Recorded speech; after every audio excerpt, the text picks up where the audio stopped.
Part 2, Chapter 7, Gulliver Returns to England. I wonder what's going to happen in this chapter. I always had a strong feeling that I would sometime recover my liberty, but it was impossible to imagine how it might happen. The ship in which I sailed was the first ever seen from the coast, and the king had given orders that if another appeared, it should be taken and all its crew and passengers brought to Lord Rookrub.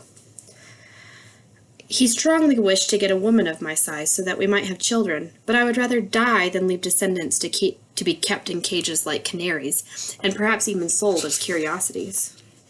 I was indeed treated with kindness. I was a favorite of the king and queen and the whole court, but it was under conditions that did not suit human dignity. Meaning they were nice to him, but they were nice to him kind of almost like a pet. They didn't really treat him with real rights and freedoms like a human does. They treated him much like a pet bird or a pet kitty cat would be treated. I wanted to be among people I could talk to on even terms and walk the streets without fear of being crushed to death like a frog or a puppy. I had now been in this country 2 years, and about the beginning of the third, Glumdalclitch and I went with the king and queen on a tour of the south coast of the kingdom. I was carried as usual in my traveling box. I had ordered a hammock fixed by silk ropes to the 4 corners of the top to break the jolts when the servant carried me on horseback. I would often sleep in my hammock while we were on the road. I had the carpenter cut a hole a foot square on the roof of my box to give me air. I could shut the hole with a board that drew back and forth in a groove. When we came to our destination, the king chose to pass a few days at the palace he had near Flamflesnick, a city about 18 miles from the sea. Glumdalclitch and I were very tired. I had a small cold, but the poor girl was so ill she had to stay in her room. I longed to see the ocean, which must be my only route of escape if it should happen. I pretended to be worse than I really was and asked permission to take the fresh air of the sea with a servant who was sometimes trusted with me. I shall never forget the unwillingness with which Glumdalclitch agreed, nor the strict instructions she gave to the servant to be careful with me.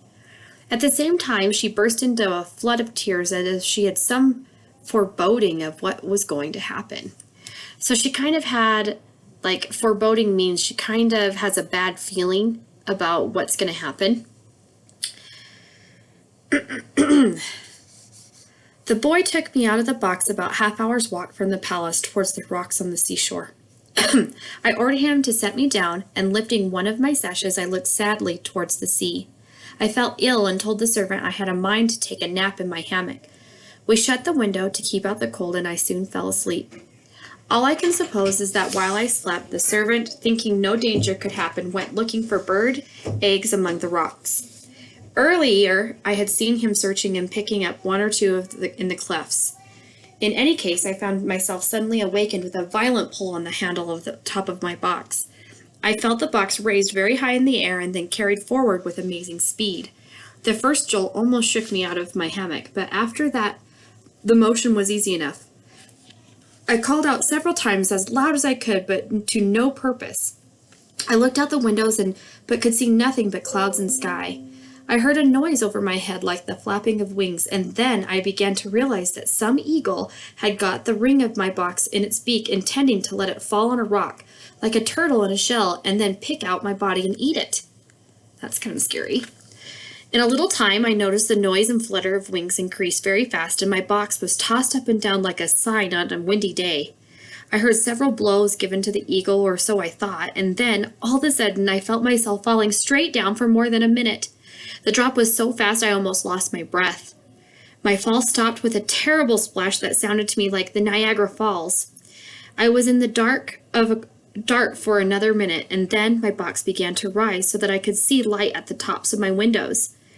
I now realized I had fallen into the sea. My box floated about 5 feet deep in the water. I supposed then, and still do, that the eagle had flew away with my box and was followed by others, and he was forced to let me drop while he was defending himself from them, who wanted to share of me. My room was built so tightly that very little water leaked in. Once I managed to get out of my hammock, I drew back the board in my roof to let in air. So a bird grabbed his box, took him up into the sky, started to fly away, and dropped him into the ocean. So that's how he's now in the ocean in his wooden box. How often did I wish I was with my dear Glumdeclitch, who in one single hour had been so separated from me. I can truthfully say, even in the midst of my troubles, I could not help but be sorry for my poor nurse, for the grief she would feel at losing me at the anger of the queen. Meanwhile, I expected at every moment to see my box dashed to pieces or overturned by the first violent wind or rising wave. A break in a single piece of glass would have been immediate death. Water oozed in several places, but the leaks were not large. I could not lift the roof of my room otherwise. I would have sat on top, but even if I escaped danger for a day or two, what could I expect but a miserable death from cold and hunger? I have already mentioned the 2 strong staples on my box that servants would buckle their leather belts to. After 4 hours in my despairing state, I heard, or thought I heard, a grating noise on the side of my box where the staples were. Soon I began to think the box was being pulled or towed along. Now and then I felt tugging that made waves rise nearly above my windows and left me almost in the dark. This gave me some faint hope of being saved. I unscrewed one of the chairs, put it directly under the slipping board, climbed on it, and called for help in a loud voice and in all the languages I knew. Then I fastened my handkerchief to a walking stick I usually carried, and thrusting it through the hole, waved it in the air so that if any ship were near, the sailors might think me some unhappy man was shut up in a box. I found nothing happened from anything I did, but after an hour the box struck something hard. I feared it was a rock. I plainly heard a noise outside my roof, and then felt something hoisted up at least 3 feet higher than I was before. So I thrust up my handkerchief again and called for help until I was hoarse. In return, I heard a great shout, repeated 3 times, which gave me such joy I cannot be imagined except by someone who has felt it. I heard trembling over my head, and someone called down through the hole in an English tongue, so in a language that he speaks, "If there be anybody below, let them speak." I answered I was an Englishman, drawn by a bad luck into the greatest disaster any creature could ever survive. I begged to be delivered from the dungeon I was in. The voice said I was safe and that the carpenter would come in and cut a hole in the cover to get me out. That was needless and would take too much time, I said. Just let a crewman put his finger through the ring and take a box up to the captain's cabin. Hearing me talk so wildly, some of them thought I was mad. Others laughed. Indeed, it never came into my head that I was among people of my own size and strength. The carpenter came, and I knew in a few minutes I was taken onto the ship in very weak condition. So, even though there was a person that answered him in an English language, he still kind of assumed that it was giants that had gotten him. So he was trying to tell them to take the box, just pick up the box and take him to somebody who can open it, not even thinking that these people were his size and wouldn't be able to open the box like a giant would. The sailors were all amazed and asked me 1,000 questions that I did not feel like answering. I thought they were pygmies because my eyes were so used to enormous objects. A pygmy they're small people. They're people of African rainforest famous for their small size. The captain, Mr. Thomas Wilcox, an honest chauffeur, an English country bordering Wales, seeing I was already too faint, took me to his cabin, gave me brandy, and put me in his own bed. Before I went to sleep, I told the captain I had some valuable furniture in my box, too good to be lost. He sent men down into my room. They brought up all my goods, stripped off the quilting, and tore off some boards to use for the use of the ships. When they got all they had of mine for, they let the hulk drop into the sea. I was glad not to see it again, because I am sure it would have touched me and brought memories to mind I would rather forget. I slept some hours, but it was constantly disturbed by dreams of the place I had left and the dangers I had escaped. Upon waking, I felt much better. The captain entertained me with great kindness and asked me to tell him the story of my travels and how I came to be set adrift in that huge wooden chest. He said that at about noon he spied my box through his glass and sent a long boat out to discover what it was. His men came back in a fright, swearing they had seen they had seen a swimming house. He laughed at them and went himself in the boat. He rode around me several times, noticing the windows and their wire screens, and at last fastened a cable to one of the staples, ordering his men to tow my chest, as he called it, to the ship. I asked if he saw any enormous birds about the time he discovered me. He answered that a sailor had seen 3 eagles flying toward the north, but they were not bigger than usual. I suppose that must be because of the great height at where they were at. I then asked how far we might be from land. He said at least 100 leagues. I assured him he must be mistaken because I had only been 2 hours away from the country I was in when I was dropped into the sea. At that, he began to think again that my brain was disturbed, and he advised me to go back to bed.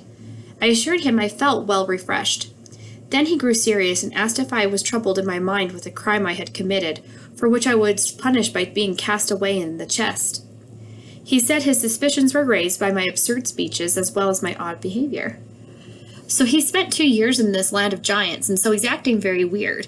He is probably, anything that he's talking about, people just can't actually even believe what he's talking about. So this is all very, very, very weird to everybody else. I begged him to hear my story, which I faithfully told from the last time I left England until he discovered me. The truth always forces its way into reasonable minds, so this honest gentleman who had a trace of learning was convinced of my truthfulness. But to prove what I had said, I asked for my cabinet to be brought. I opened it in its presence and showed him the rare things I had collected.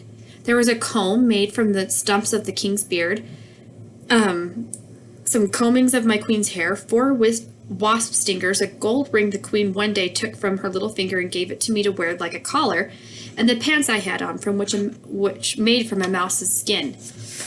Nothing was curious to him but the servant's tooth, which a surgeon had pulled by mistake from one of Glumdalclitch's men. It was about 1 foot long and 4 inches wide. So the tooth is what has kind of convinced him that he's telling the truth, because the tooth is so large. The captain was satisfied with my story and said he hoped when we returned to England that I would put it on paper and make it public. I said nothing in it would pass for extraordinary compared to what other authors wrote. He said he wondered one thing, which was hearing me speak so loud if the people of that country were thick of hearing. I told him his men seemed to speak in only a whisper, yet I could hear them. But in that country, it was as if I was a man on the street talking to a man who was on a steeple unless I was held in his hand. I had gotten used to the huge size of things and winked at my littleness as people do at their own faults. So he had spent 2 years having to shout to get people to hear him, so now he's not used to talking in a regular voice. Our voyage to England was prosperous. We landed on the 3rd of June, 1706, 9 months after my escape. I made the captain promise to see me at my house in Redriff and hired a horse. While I was on the road observing the littleness of people and houses, the trees and cattle, I began to think I was in Lilliput. I was afraid of trampling travelers I met and yelled at them to stand out of the way. I almost got my head broken once or twice for my rudeness.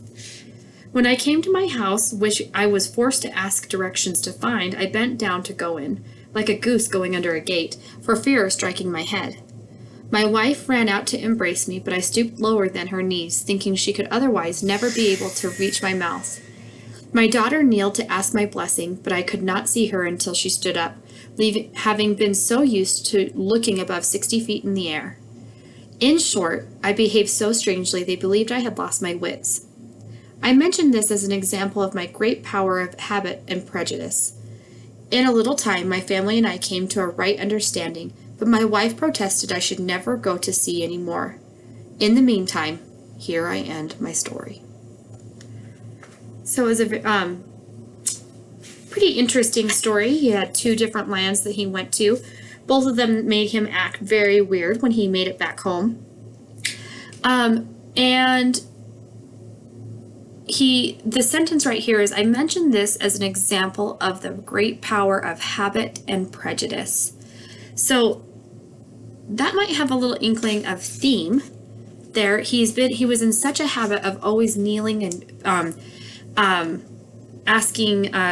committing his loyalty to the queen and the king, that perhaps he's acting strange because he no longer has to do that. Not to mention his size. as well. That is going to end our book of Gulliver's Travels.